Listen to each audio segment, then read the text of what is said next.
വണ്ടി ആക്സിഡന്റ് ആയിട്ട് ആദർശും നാനയും ഹോസ്പിറ്റലൈസ്ഡ് ആയിരിക്കാണ് കേട്ടോ. അപ്പോൾ അതെങ്ങനെ സംഭവിച്ചതെന്നും എന്തൊക്കെയാണ് ഇതിന് പിന്നിലുള്ള കാര്യങ്ങളെന്നൊക്കെ ഉള്ളത് നമ്മൾ ഓൾറെഡി ഡീറ്റെയിൽ ആയിട്ട് നമ്മൾ അപ്ലോഡ് ചെയ്തിട്ടുണ്ട് 2 വീഡിയോ ആയിട്ട്. അപ്പോൾ അത് കാണാത്തൊന്ന് കണ്ടു നോക്കുകയാണെങ്കിൽ ഇതെന്താണ് സംഭവം എന്നൊക്കെ മനസ്സിലാവും കേട്ടോ. ഇതിപ്പോൾ 3ാമത്തെ പാർട്ടായിട്ടാണ് ഇട്ടിരിക്കുന്നത്.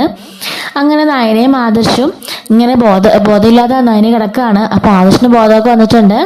അങ്ങനെ അബി അവിടെ തന്നെയുള്ള തന്നെ ഒരു ഫ്രണ്ടായിട്ടുള്ള ഒരു നഴ്സിംഗ് അസിസ്റ്റന്റിനെ കാണുന്നുണ്ട് കേട്ടോ. ഒരു മെയിലാണ്. അവളോട് പോയിട്ട് ചോദിക്കുകയാണ്, ആഹാ എങ്ങനെയുണ്ട് ജോലി എന്നൊക്കെ പറയുമ്പോൾ, ഓ മടുപ്പാ സാറേ, സാറിനറിയാമല്ലോ എന്ത് ശമ്പളം കിട്ടാനാ, തുച്ഛമായ ശമ്പളത്തിൽ കിടന്ന് ജീവിക്കുക, ഭാര്യയും മക്കളൊക്കെ ഉണ്ട്, പറഞ്ഞിട്ട് കാര്യമൊന്നുമില്ല, ഒന്നും കിട്ടാനൊന്നും ഇല്ല എന്നൊക്കെ പറയുന്നുണ്ട്. അപ്പോഴേക്കും അബി പറയാണ്, നിനക്ക് ഒരു താൽക്കാലിക ആശ്വാസത്തിന് ഞാൻ 10 ലക്ഷം രൂപ തരാമെന്ന് പറയുമ്പം 10 ലക്ഷം രൂപയോ ആ താൽക്കാലിക ആശ്വാസമല്ല, ഞാൻ സെറ്റിലാവും സാറേ എന്നൊക്കെ പറയുന്നുണ്ട്. അത് ഞാൻ തരാം, പക്ഷേ എനിക്ക് നീ ഒരു ഫേവർ ചെയ്ത് തരുമെന്ന് പറയുമ്പം സാർ എന്ത് പറഞ്ഞു ഞാൻ ചെയ്തു തരുമെന്ന് പറയുന്നുണ്ട്. അപ്പോഴേക്കും അബി പറയാണ്, ഇവിടെ എൻ്റെ എനിക്ക് വേണ്ടപ്പെട്ട 2 പേരുടെ ഹോസ്പിറ്റലിൽ കിടപ്പുണ്ടെന്ന് പറയുമ്പോഴേക്കും, എന്താ സാറേ ഞാൻ അവരെ കെയർ ചെയ്യണോ, ഞാൻ എന്തെങ്കിലും ചെയ്തു തരാമെന്ന് പറയുന്നുണ്ട്. അവരെ കെയർ ചെയ്യല്ല വേണ്ടത്, നീ അവരെ കൊന്നു തരണമെന്ന് പറയുന്നുണ്ട്. അയ്യോ സാറേ, സാർ എന്തായി പറഞ്ഞേ, കൊല്ലാനോ, അതൊന്നും എനിക്ക് പറ്റില്ല സാറേ എന്ന് പറയുന്നുണ്ട്. നിന്നെ കൊണ്ട് അതിന് പറ്റുള്ളൂ, ഇവിടെ എനിക്കറിയാം നീ മാത്രമേ ഉള്ളൂ, 10 ലക്ഷം രൂപ ഞാൻ തരാൻ പോകുന്നത്, ആ പൈസ നീ എത്ര കൊല്ലം ഇവിടെ കിടന്ന് പണി ചെയ്താലേ കിട്ടാൻ പോകുന്നത് നീ ഓർക്കുന്നുണ്ടോ, അത് നിനക്ക് ഒറ്റ ദിവസം കൊണ്ട് മേടിക്കാമെന്ന് പറയുന്നുണ്ട്. സാറേ എങ്കിലും ഇവിടെ ഫുള്ള് CCTV കവറേജ് ഉണ്ട്, അതുപോലെ തന്നെ എന്തെങ്കിലും സംഭവിച്ചാൽ അതൊക്കെ ഇവിടെ ഉറപ്പായിട്ടും അറിഞ്ഞിരിക്കും, ഇതൊരു ഹോസ്പിറ്റലല്ലേ, ഇവിടെ ഒന്നും ചെയ്യാൻ സാധിക്കില്ലെന്ന് പറയുമ്പം നിന്നെ കൊണ്ട് അതിനൊക്കെ സാധിക്കുമെന്നൊക്കെ പറയുന്നുണ്ട്. എന്ത് ചെയ്യാനാന്ന് ചോദിക്കുമ്പോഴേക്കും അവിടെ ആദർശം നയനാന്ന് പറഞ്ഞ് എൻ്റെ ഒരു ഏട്ടനെയും കിടപ്പുണ്ട്, അവരെ ഇല്ലാതാക്കണം, അവരെൻ്റെ ജീവിതത്തിന് വലിയൊരു പാരയാണ്, അത് ചെയ്യണമെങ്കിൽ അവർക്കുള്ള മരുന്നിൽ എന്തെങ്കിലുമൊക്കെ ചെയ്ത് നീ കൊടുക്കണം, അങ്ങനെ 2 പേരും ഇല്ലാതാക്കണം എന്നൊക്കെ പറയുന്നുണ്ട്.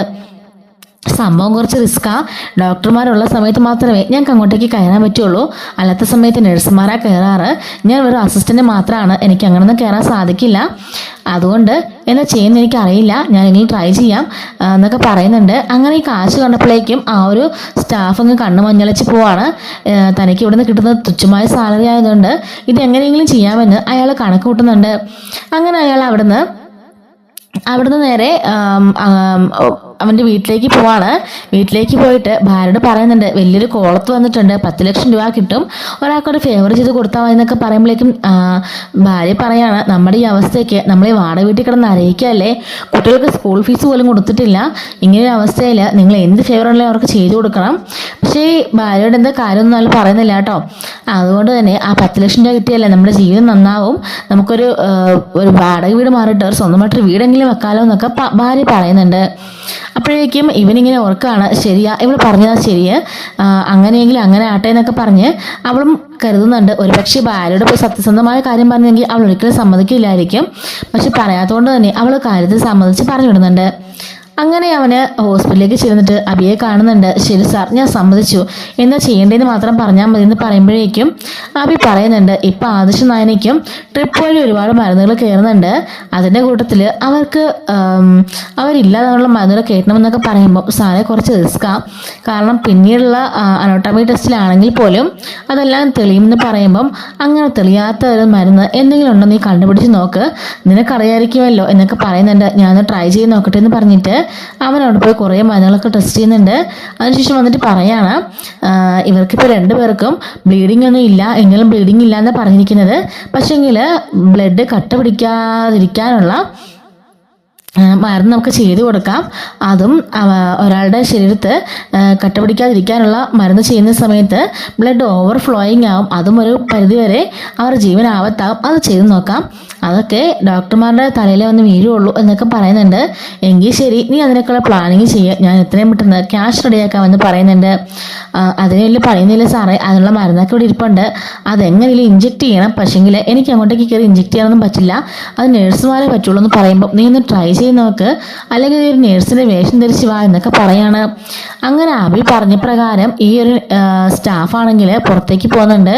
ഇതൊരു നേഴ്സിന്റെ വേഷമൊക്കെ ധരിച്ച് മാസ്ക് ഒക്കെ വെച്ച് ഒട്ടും താൻ ആരാണെന്ന് പോലും തിരിച്ചറിയാൻ പറ്റാത്ത രീതിക്ക് അവൻ അകത്തേക്ക് കയറി വരുന്നുണ്ട്. എങ്ങനെ അവൻ ആ ലാബിലേക്ക് പോയതിന് ശേഷം ഫാർമസിയിലേക്ക് പോയിട്ട് അതിനുള്ള മരുന്നൊക്കെ കളക്ട് ചെയ്തുകൊണ്ട് വരുന്നുണ്ട് കേട്ടോ. ഇതെങ്ങനെ ഇഞ്ചെക്ട് ചെയ്ത് കൊടുക്കാൻ വേണ്ടിയിട്ട് അവൻ ആ റൂമിനെ ചുറ്റിപ്പറ്റിങ്ങനെ നിൽക്കുകയാണ്. അപ്പോഴേക്കും നേഴ്സ് കൊണ്ട് ചോദിക്കുകയാണ്, അല്ല താൻ ഏത് സെക്ഷനിലാണ് ചോദിക്കുമ്പോൾ ഞാൻ സ്റ്റാഫ് സെക്ഷനിലാന്ന് പറയുമ്പം പിന്നെ ഇവിടെ നിന്ന് നിൽക്കുന്നതെന്ന് ചോദിക്കുമ്പോൾ ഡോക്ടർ കുറച്ച് മരുന്ന് കൊണ്ടുവരാൻ പറഞ്ഞിട്ടുണ്ട്, ഈ മരുന്നും കൊണ്ട് വന്നതെന്നൊക്കെ പറഞ്ഞിട്ട് അവിടെ നിൽക്കുകയാണ്. മരുന്നോട് വെച്ചിട്ട് താ പൊക്കോ ഞാൻ നോക്കിക്കോളാം എന്ന് പറഞ്ഞിട്ട് ആ സിസ്റ്റർ അകത്തേക്ക് കയറി പോകുന്നുണ്ട്.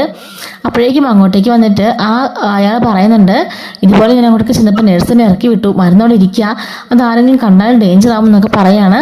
ഇങ്ങനെ നീ പൊട്ടത്തരം കാണിക്കാവോ, ആ മരുന്നും കൊണ്ട് ഇങ്ങോട്ടേക്ക് തിരിച്ചു വരണ്ടേന്ന് ചോദിക്കുന്നുണ്ട് അബി.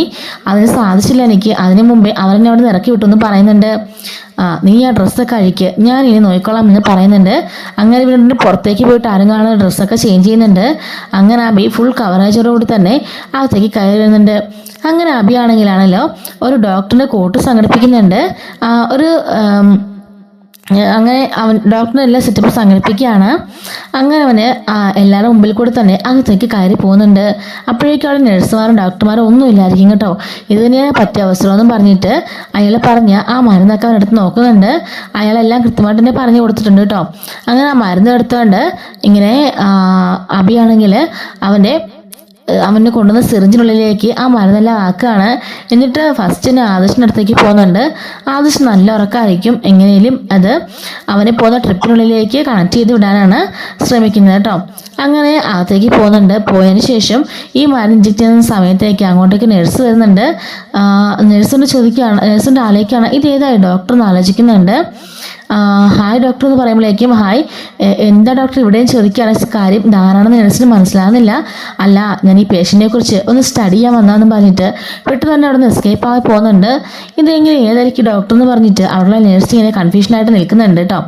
അപ്പോഴേക്കും അവളെല്ലാം നശിപ്പിച്ച് കളഞ്ഞെന്നും പറഞ്ഞിട്ട് ഇപ്പുറത്തേക്ക് വരുന്നുണ്ട്. അങ്ങനെ നയന കിടക്കുന്നിടത്തേക്ക് വരികയാണ്. അവിടെ നോക്കുമ്പോൾ ആരും തന്നെ കാണില്ല. പെട്ടെന്ന് തന്നെ വന്നിട്ട് നയനയുടെ ആ ഒരു മരുന്നിലേക്ക് ഈ ഒരു മരുന്ന് അങ്ങനെ കയറ്റിവിടുകയാണ് ആ ഒരു ട്രിപ്പിൻ്റെ കുപ്പിക്കകത്തോട്ട്. എന്നിട്ട് അബി പെട്ടെന്ന് തന്നെ അവിടെ നിന്ന് സ്ഥലം വിടുന്നുണ്ട്. അങ്ങനെ അവൻ പുറത്തേക്ക് പോയി സേഫായിട്ട് തന്നെ ആ ഡ്രസ്സുകളെല്ലാം മാറ്റിയിട്ട് ആ ഒരു സൂചിയൊക്കെ ഡിസ്പോസ് ചെയ്ത് കളയുന്നുണ്ട്. അങ്ങനെ അവൻ ഒന്നും അറിയാത്ത പോലെ എല്ലാവരുടെ മുമ്പിലേക്ക് ഒന്ന് ഇരിക്കുകയാണ്. ഈ സമയത്ത് നയനയ്ക്ക് അവിടെ വല്ലാത്തൊരു ബുദ്ധിമുട്ടൊക്കെ കൂടിയിട്ട് അവളിനെ കീക്കി ശബ്ദമൊക്കെ കേൾക്കുന്നുണ്ട്. പെട്ടെന്ന് തന്നെ നഴ്സുമാരും ഡോക്ടർമാരും അങ്ങോട്ടേക്ക് ഓടുന്നു പറഞ്ഞിട്ട് എല്ലാവരും ഭയങ്കര ടെൻഷനായിട്ട് ഇരിക്കുന്നുണ്ട്. അയ്യോ ഈ കുട്ടിക്ക് എന്താ സംഭവിച്ചതെന്ന് ചോദിച്ചാൽ പെട്ടെന്ന് എല്ലാവരും ടെൻഷനാവണം കേട്ടോ. അങ്ങനെ ഡോക്ടർ പെട്ടെന്ന് വരുന്നുണ്ട്. എന്നെ സംഭവിച്ചെന്നൊക്കെ ചോദിച്ച് ഡോക്ടർ ചെക്ക് ചെയ്ത് നോക്കുകയാണ്. എന്നിട്ട് ഇങ്ങനെ മൊത്തത്തിലും ടെസ്റ്റ് ചെയ്ത് നോക്കിയിട്ട് എന്തോ കുഴപ്പം സംഭവിച്ചിട്ടുണ്ട്, ബ്ലഡ് ഓവർഫ്ലോയിങ് ആണ് തോന്നുന്നുണ്ടെന്നൊക്കെ പറഞ്ഞിട്ട് പെട്ടെന്ന് തന്നെ അയാൾ ഇഞ്ചക്ഷൻ ഡോക്ടർ കൊടുക്കുകയാണ്. കുറേ ടെസ്റ്റ് ഒക്കെ ചെയ്യുന്നുണ്ട് കേട്ടോ. അപ്പോഴേക്കും കുറച്ചൊന്ന് ലേറ്റ് ആവുന്നുണ്ട്, ഒരു 10-20 മിനിറ്റ് ലേറ്റ് ആവുന്നുണ്ട്. അങ്ങനെ അതിനുള്ള മരുന്നൊക്കെ ഡോക്ടർ കൊടുക്കുന്നുണ്ട്. അപ്പോഴേക്കും പൂർണ്ണമായിട്ടും നയനയുടെ ബോധമൊക്കെ നശിച്ച് നയനയുടെ കിടക്കുന്നുണ്ട് കേട്ടോ. അപ്പോഴേക്കും ഡോക്ടർ ചോദിക്കുകയാണ്, അല്ല ഇപ്പം ഇങ്ങനെ ബ്ലഡ് പെട്ടെന്ന് തന്നെ ഇങ്ങനെ കൂടാനുള്ള കാരണം എന്താ, ഏത് നിമിഷം ഒരു അപകടം സംഭവിച്ചേക്കാം എന്നൊക്കെ പറഞ്ഞ് ഡോക്ടറിനെ പേടിച്ച് നിൽക്കുന്നുണ്ട്. അപ്പം ഇതൊക്കെ അങ്ങനെ ജയനെയും അബിയെയും മുത്തശ്ശനെ മാത്രം വിളിക്കുന്നില്ല, അനിയെയും ഒക്കെ കൂടി വിളിക്കുന്നുണ്ട് കേട്ടോ ഡോക്ടർ. എന്നിട്ട് പറയുന്നുണ്ട് ഇതുപോലെ ബ്ലഡ് ഓവർഫ്ലോയിങ് ആയി പോയി, ഞങ്ങളെല്ലാം മാറുമരുന്ന് കൊടുത്തിട്ടുണ്ട്, പക്ഷേങ്കിൽ അത് എത്രത്തോളം ബാലൻസ് ചെയ്യുന്നത് പറയാൻ പറ്റില്ല, ഏത് നിമിഷം അങ്ങോട്ടോ ഇങ്ങോട്ടോന്ന് പറഞ്ഞാണ് നയന നിൽക്കുന്നത്. അതുകൊണ്ട് തന്നെ എല്ലാവരും ഒന്ന് പ്രിപ്പയർ ആയി നിന്നോ, ഞങ്ങൾക്ക് പറ്റുന്നതിൻ്റെ മാക്സിമം ഞങ്ങൾ ചെയ്യുന്നുണ്ടെന്ന് ഡോക്ടർ പറയുന്നുണ്ട്. അപ്പോൾ നയനയ്ക്ക് എന്തെങ്കിലും സംഭവിക്കുമോ, അബി പിടിക്കപ്പെടുമോ എന്നൊക്കെയുള്ള കാര്യം നമുക്ക് അടുത്ത വീഡിയോയിൽ കാണാം കേട്ടോ. മിസ് ആവാതിരിക്കാൻ ചാനൽ സബ്സ്ക്രൈബ് ചെയ്ത് വെച്ചോളൂ. ആ ബെല്ലൈക്കണും കൂടെ ഒന്ന് ഓണാക്കി വെച്ചോളൂ കേട്ടോ. അടുത്ത വീഡിയോയിൽ കാണാം. Thanks for watching.